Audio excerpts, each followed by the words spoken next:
नमस्कार D zero में आप लोग का बहुत बहुत स्वागत है। मैं हूं आपके साथ अभिषेक गुप्ता और आज सबसे बड़े सूबे का जो चुनाव था, जो आखिरी चरण था, वो भी मतदान उनके हो चुके हैं और अभी शाम तक के जो आंकड़े आए हैं उसके हिसाब से 54.18% वोट शाम तक के 9 जिलों की 54 विधानसभा सीटों पे इनकी मतदान हुआ है।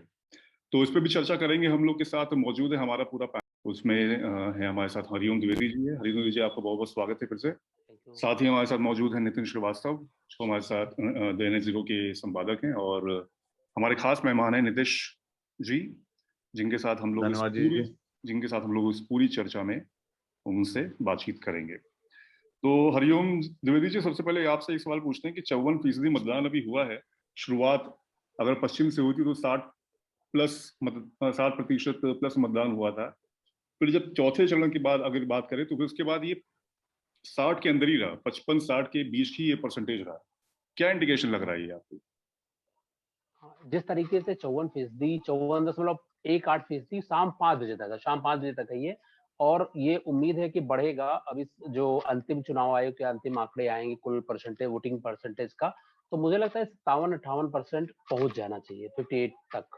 तो जिस तरीके से ये अंतिम चरण का मतदान था, इस अंतिम चरण में खासकर जैसे पूर्वांचल की बात करें तो यहाँ पर जिन जिलों में था वहां उधर जो है छोटे दलों की जो प्रतिष्ठा, पूरा जो छोटे दल हैं उन वहां प्रभाव खासकर उन छोटे दलों का ही था। और बीजेपी के लिए जैसे अपेक्षाकृत जो, अगर आप छठा चरण की बात करें पूर्वांचल का ही, तो सातवां चरण ज्यादा कठिन था, क्योंकि पिछले बार अगर 2017 के आंकड़ों की तुलना करें तो 2017 में बीजेपी को यहीं पर, जबकि मोदी लहर थी उस वक्त, भी बीजेपी को तगड़ा नुकसान हुआ था। इनकी अपेक्षा जो, मतलब कई सीटें ऐसी थी, तकरीबन 5 सीटें ऐसी थी जिनमें 5-5 हजार का हार जीत का अंतर रहा था। इस बार वोटर के मूड में क्या है, वोटर के मन में क्या है, ये तो नतीजे 10 मार्च को ही पता चलेगा। लेकिन जानकार मान रहे हैं कि मुकाबला जो है वैसे मुख्य तौर पर सपा बसपा का देखा जा रहा है, सपा और भाजपा का देखा जा रहा है, लेकिन बसपा को भी कमजोर करके राजनीतिक विश्लेषक आंक नहीं रहे हैं।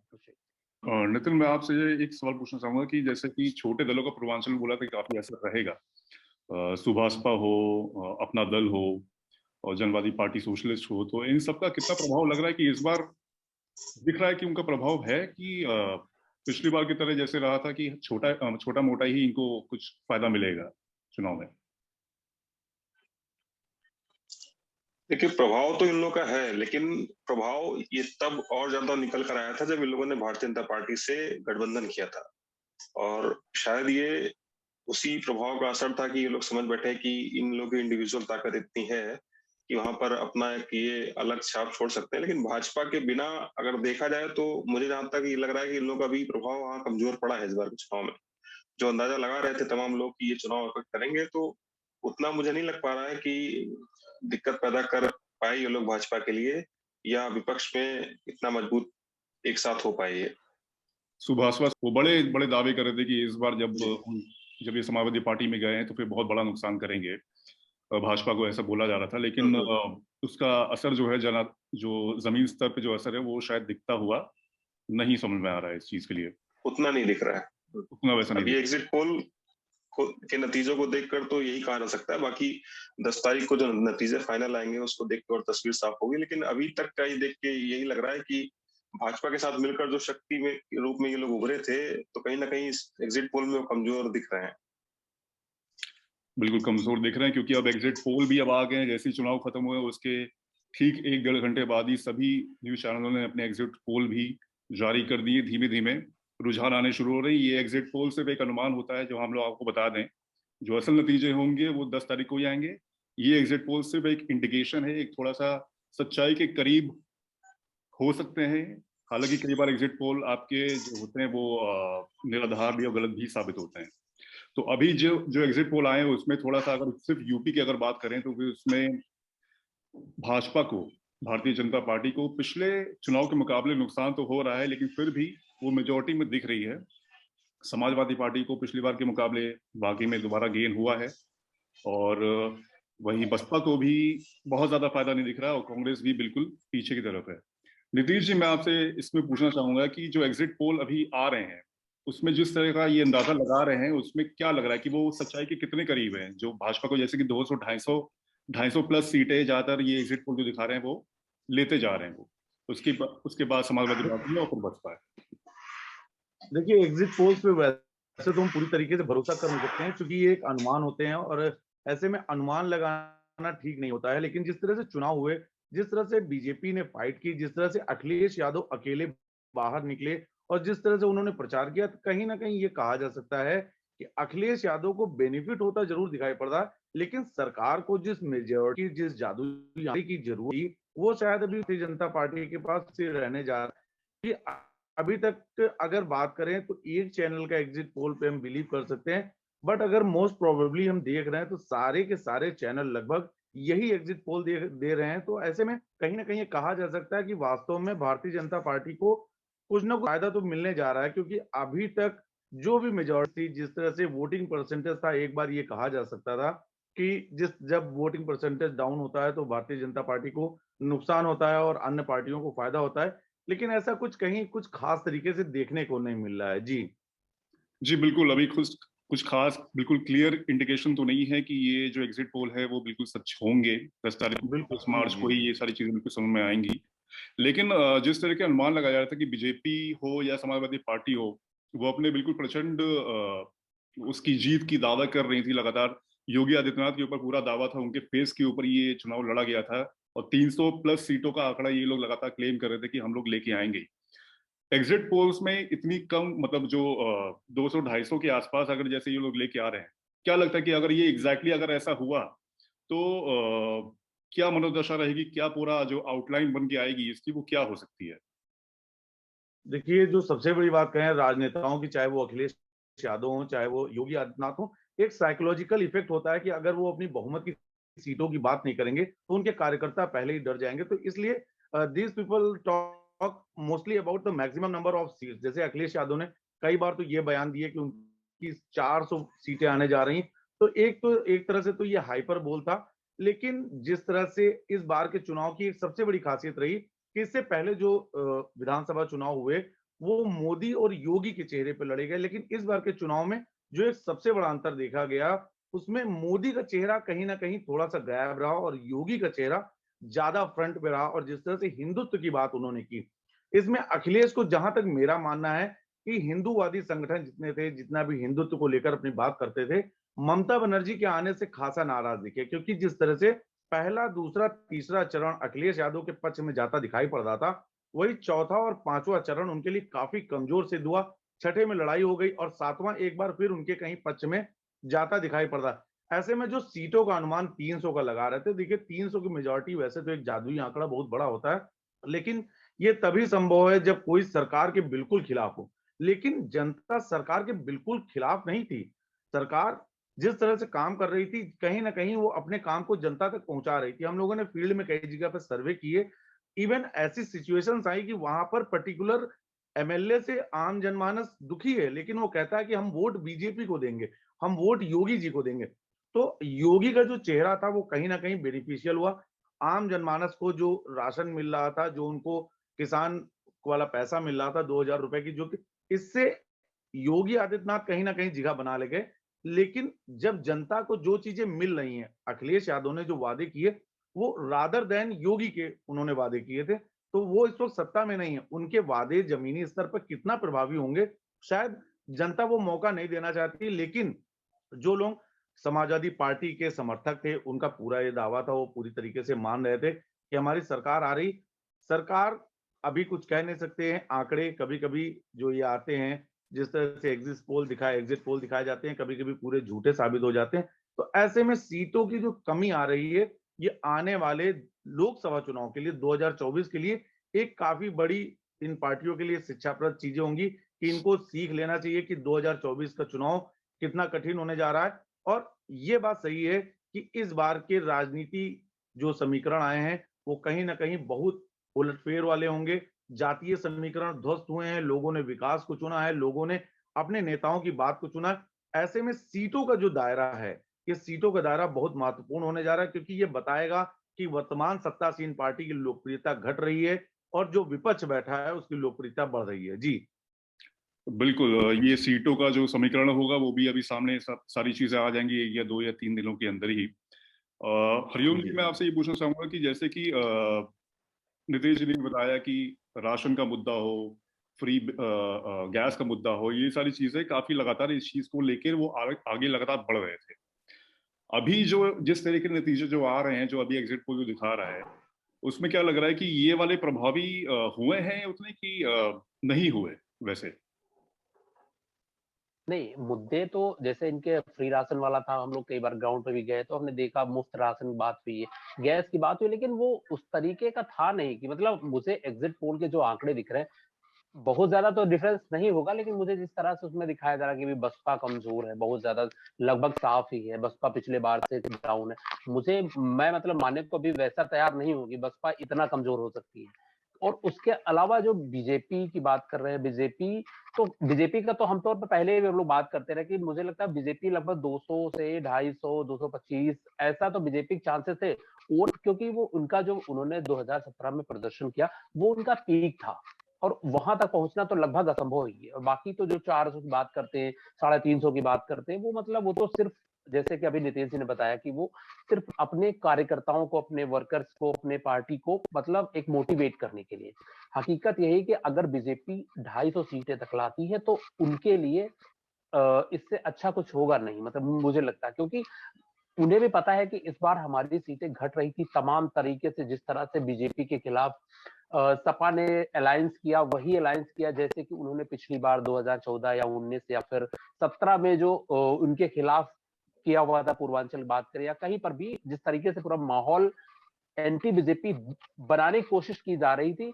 और जो सर्वे, अगर ये एग्जिट पोल वाले हैं, एग्जिट पोल के अलग अलग आंकड़े बताते हैं, अगर इनकी माने तो बीजेपी तो आ ही रही, क्योंकि सारे बता रहे हैं, सभी जितने अलग अलग, उनमें सब में किसी में कम ज्यादा कोई 215 से लेकर 270 तक सीटें अलग अलग सर्वे इनको एजेंसी दे रहे। तो मतलब ये तय है कि मेजोरिटी के लिए आपको 200 प्लस सीटें चाहिए, जो 204 तक चाहिए, 3-4, तो वो तो आपके पास आ रही है।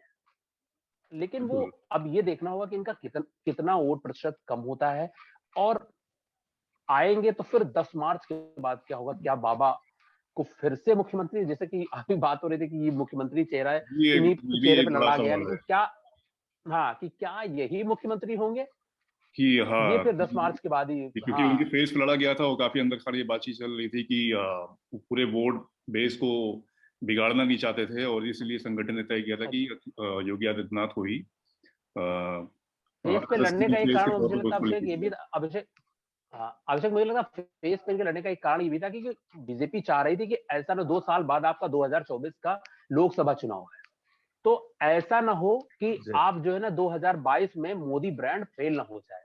अगर अगर मोदी ब्रांड को कुछ होता है तो फिर दिक्कत होगी 2024 में। इसलिए अगर 2022 बिल्कुल में बिल्कुल।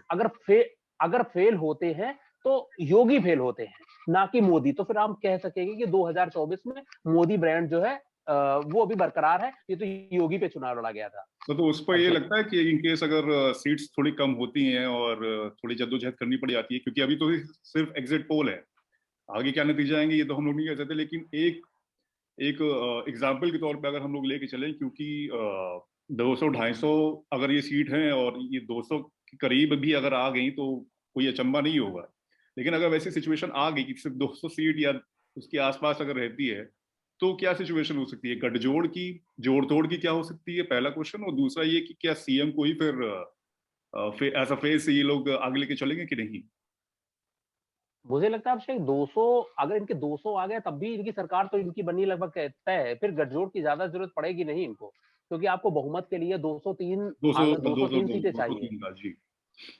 202 203 सीटें चाहिए, तो फिर वो मतलब आपको जरूरत नहीं पड़ेगी अगर आपको 200 प्लस लाते हैं। दिक्कत तब होती है अगर दोनों 150-150 या ऐसे लाते, या कोई कोई त्रिशंकु विधानसभा के अगर वैसा आसार बनते, अगर लगता कि मायावती फाइट कर रही, जैसा कि आमतौर पे कहा गया, हालांकि ये एग्जिट पोल के आंकड़े बता रहे हैं कि ऐसा नहीं है, मायावती नहीं फाइट में, लेकिन मुझे लगता है मायावती कई जगह पर मजबूत फाइट कर रही हैं। और अब बिल्कुल नतीजा तो खैर 10 मार्च को आएगा, पता चलेगा क्या होता है, लेकिन योगी के अगर चेहरे की आपने बात की, तो ये एकदम तय नहीं है कि मुख्यमंत्री योगी आदित्यनाथ ही होंगे।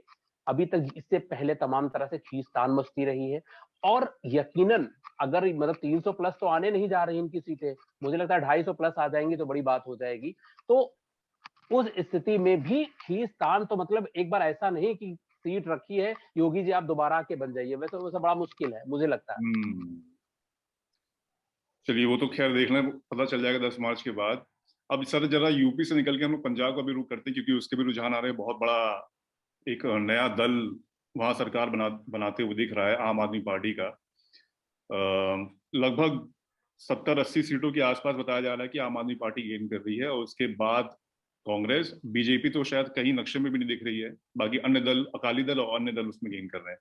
नितिन, मैं आपसे पूछना चाहूंगा कि ये जो बड़ा गेम चेंजर वाला अभी हिसाब किताब बन रहा है वहां पर आम आदमी पंजाब में, तो इसमें क्या नुकसान, क्या रह गया, क्या कमी रहेगी? एक तो ये किसान वाला आंदोलन था ही, उस पर क्या रोशनी डालेंगे आप? नहीं, गेम चेंजर नहीं, लेकिन पंजाब में आम आदमी पार्टी को लेकर तमाम राजनीतिक विश्लेषक पहले भी कह चुके थे कि वहां पर आम आदमी पार्टी पिछले चुनाव में मजबूत हुई थी और इस बार बड़ी पार्टी बनकर उभरेगी, तो इतना बहुत ज्यादा कोई चौंकने वाली स्थिति नहीं है।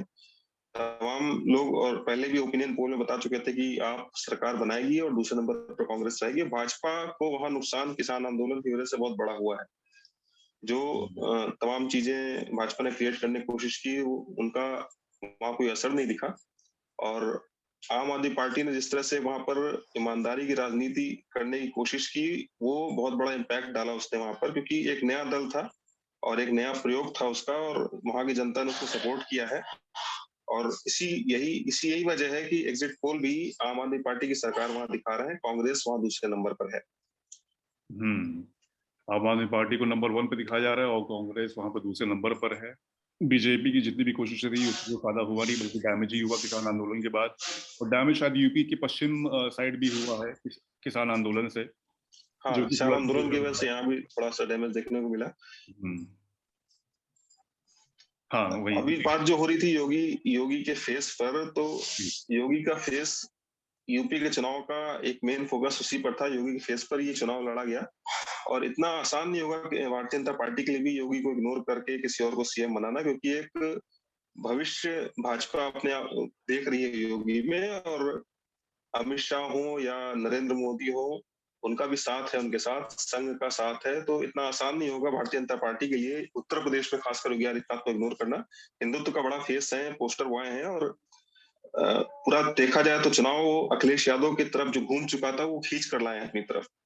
एक समय देखकर लग रहा था कि चुनाव पलट चुका है, अखिलेश यादव के पक्ष में चीजें जा रही हैं, लेकिन जिस तरह से उन्होंने बयानबाजी शुरू की, हिंदुत्व का एजेंडा शुरू किया, तो पूरा चुनाव चरण बाई चरण घूमता चला गया। और यही वजह है कि भारतीय जनता पार्टी के पक्ष में आज माहौल बनकर खड़ा हो गया है। नितेश जी, इससे जुड़ा एक सवाल ये है कि हिंदुत्व का जो एजेंडा है वो काफी आखिरी के दौर में भी और काफी शुरू हो गया था, बयानबाजी भी काफी तेज हो गई थी, माफियावाद, परिवारवाद, ये सब बातें भी काफी तेज भाषा में बोली जा रही थी। इसका क्या असर लग रहा है कि वाकई में इसका हुआ है? क्योंकि राशन और वैसे तो कामकाज तो लेके चल ही रहे थे। देखिए, हिंदुत्व की अगर बात करें तो योगी आदित्यनाथ वाकई बड़े पोस्टर उभर कर आते हैं, क्योंकि इन्होंने खुले मंच पर भी कई बार हिंदुत्व के बारे में पक्ष अपना रखा है और इन्होंने अपना स्पष्ट पक्ष रखा है। कुछ दिन पहले तक, जहां तक युवा वर्ग की बात करें, जो युवा वर्ग था वो एक बार अखिलेश यादव के उस बयान से काफी ज्यादा सहमत नजर आया था, जब अखिलेश यादव ने बेरोजगारी और विकास जैसे मुद्दे पे बात की। लेकिन इसके बाद अखिलेश यादव भटक गए और कहीं ना कहीं ये कहा जा सकता है कि जो भारतीय जनता पार्टी उनसे करवाना चाहती थी वो करना शुरू कर दिए। क्योंकि जहां अखिलेश जब शुरुआत में मुद्दे लेकर आए तो बेरोजगारी और विकास पर उन्होंने बातें की, लेकिन उसके बाद योगी आदित्यनाथ ने जैसे ही मोर्चा संभाला, उन्होंने सीधे हिंदुत्व और बुलडोजर पे बात की। इसके साथ ही उनकी ये बातें आम जनमानस, खासकर युवा वर्ग तक पहुंचने लगी, और यही एक कारण रहा जिस कारण से युवा वर्ग में काफी ज्यादा धर्म के प्रति झुकाव होता है। उसका एक कारण हम आपको और भी बता दें कि जो धर्म होता है, चाहे वो हिंदू हो, चाहे मुस्लिम हो, चाहे सिख हो, चाहे ईसाई हो, जो भी वरिष्ठ लोग होते हैं वो धर्म के पीछे ज्यादा धर्मांध नहीं होते हैं। लेकिन जो युवा वर्ग होता है वो धर्म की कोई हल्की सी बात सुनकर बहुत तेजी से इधर उधर सर्कुलेट होने लगता है, भागने लगता है। उसको लगता है जो सामने का वक्ता बोल रहा है that is totally right and there is nothing beyond it. तो कहीं ना कहीं हिंदुत्व का जो मुद्दा था वो युवाओं में घर कर गया, और योगी आदित्यनाथ हिंदुत्व को साधने में एक बार फिर से सफल हुए। उन्होंने राम मंदिर और मथुरा, देखिए जो एक गाना चला है, जो राम को लाए हैं हम उनको लाएंगे, तमाम राजनीतिक दलों ने इस गाने का विरोध भी किया, उन्होंने कहा कि भगवान राम को लाने वाले ये कौन होते हैं। तो उस पर भारतीय जनता पार्टी के समर्थकों के साथ साथ अन्य लोगों ने भी ये जवाब दिया कि अगर भगवान राम को वो नहीं लाए हैं तो अब तक जो सत्ता में पार्टियां थी, जो विपक्ष में रही, वर्तमान समय में जो विपक्ष में है, जो इससे पहले सत्ता में रही, आखिर उन्होंने क्यों नहीं किया। उसके बाद अगर एक बात और बताएं तो अयोध्या का जो अखिलेश यादव का दौरा था, इस पे भी तमाम सवाल उठे, क्योंकि हनुमानगढ़ी पे दर्शन करने के बाद रामलला के दर्शन न करना कहीं ना कहीं हिंदुत्ववादियों को एक और मौका दे गया।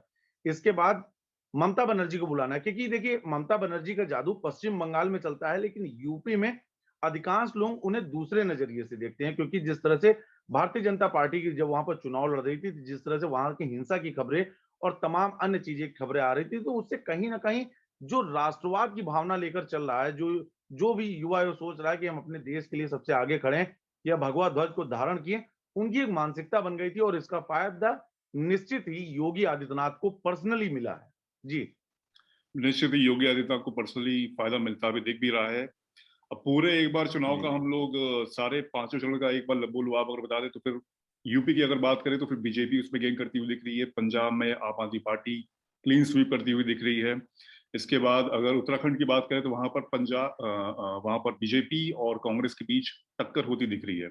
गोवा में भी जहां तक कि बीजेपी की सरकार बनती हुई दिख रही है और मणिपुर में वहां पर भी बीजेपी गेन कर रही है। तो ज्यादातर राज्यों में बीजेपी को जीत हासिल होती दिख रही है।